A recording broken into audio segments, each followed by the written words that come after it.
Good evening. You're watching the main news on HKIBC. I'm Carain Yeung. And I'm Isabel Wong. Here's a look at tonight's top stories. Taiwan residents vote in midterm elections, seen as a test for the 2020 presidential election.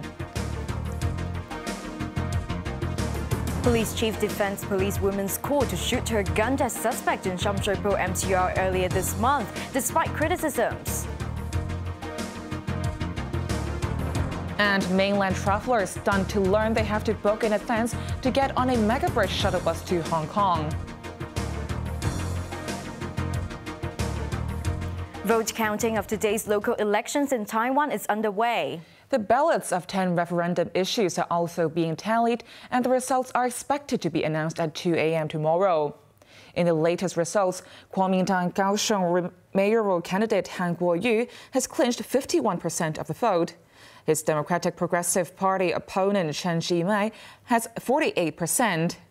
Han hopes to break the traditional stronghold of the pro-independence DPP, which it has held for over 20 years.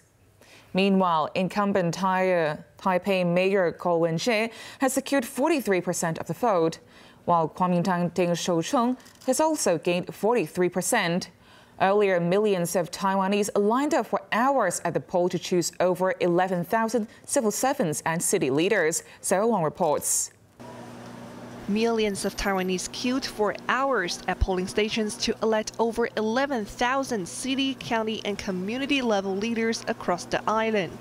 This included Taiwan's President Tsai Ing-wen, who lined up at 8 a.m. for half an hour to cast her vote in New Taipei City. Tsai believed that lining up to vote in elections and referendums would be the new normal for the Asian democracy. The Kuomintang's mayoral candidate for Kaohsiung, Han Kuo-yu, cast his vote at around noon along with his daughter. He vowed to fight for the grassroots and pledged to visit farmers if he was elected. Also contesting the mayoral seat was Chen Chi-mai of the ruling pro-independence Democratic Progressive Party. Chen said he didn't make any special preparations on election day and was positive the result would be in his favor. Meanwhile, in Taipei, residents embraced incumbent Mayor Ko Wen-je enthusiastically when he showed up with his wife to cast their ballot. When asked whether he was worried about the election, the independent candidate joked that he excelled at maintaining a quality performance under extreme pressure due to his experience as a surgeon. The island's local elections, also known as the 9-in-1 elections, was seen as the first major test for the DPP since the presidential election in 2016, where the party crushed the Kuomintang. This young voter said that in the past, people only voted for the party instead of policies, but that was changing. Around 1.2 million people are eligible to vote for the first time in this election. There are also 10 referendum issues up for vote, including nuclear energy, same-sex marriage, and whether to use Taiwan instead of Chinese Taipei at international sporting events, such as the upcoming Olympics in Tokyo. Putting issues up for vote has been made easier since the amendment of the Referendum Act, which lowered the bar for eligibility earlier this year. However, some voters complained that the wording of the referendum items was too complicated and made it harder to understand. Taiwanese media also accused the Central Election Commission of chaotic arrangements and misleading instructions, which may have a negative impact on voter turnout. The results of the referendum items are expected to be announced at 2 a.m. tomorrow. Sarah Wong, HKIBC. Locally, Police Commissioner Stephen Low has once again defended a policewoman's decision to open fire at a man wielding a utility knife earlier this month. But Democratic Party legislator James To called for independent witnesses to come forward to help with the investigation.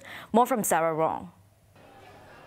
Earlier this month, a policewoman opened fire at a 51-year-old man who allegedly tried to attack her with a 15-centimeter-long utility knife inside Shamshui-po station. The man has been in hospital since the incident with a spinal cord injury. Earlier this week, Democratic Party lawmaker James To called the police handling of the investigation as totally unacceptable. To said the force failed to conduct an impartial and comprehensive investigation. As an example, he said the police did not give out a questionnaire at the scene to potential witnesses. In response, Police Commissioner Stephen Low reiterated his support for the officer's decision to open fire and justified it as self-defense. Speaking at a community event, Low said he was proud that the officer made a correct judgment under the intense circumstances. If the officer ever hesitated, even for just 1 or 2 seconds, the suspect might threaten the lives of her and other residents, he said. The police chief also hit back at accusations of partiality during the investigation.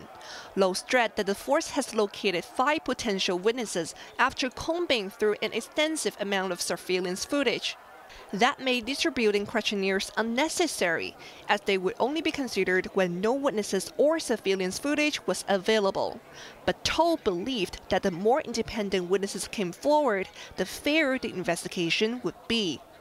Different witnesses may be present in the same scene, but they may, from different angle and from different point of focus, may have different observation. So we ask Hong Kong citizens who witnessed the event come forward to contact us or the police or both. To added that it was unreasonable for a person, even seriously injured by the police, to fully depend on the force's investigation. Isabel Wong, HKIBC. Mainland tourists wishing to take a port-to-port shuttle bus across the Hong Kong-Zhuhai-Macau Bridge to Hong Kong were left disappointed today after they discovered they had to purchase their tickets in advance through WeChat. The new arrangement was announced yesterday in a bid to try to curb the number of travelers visiting Hong Kong. Many mainland tourists arrived at the Zhuhai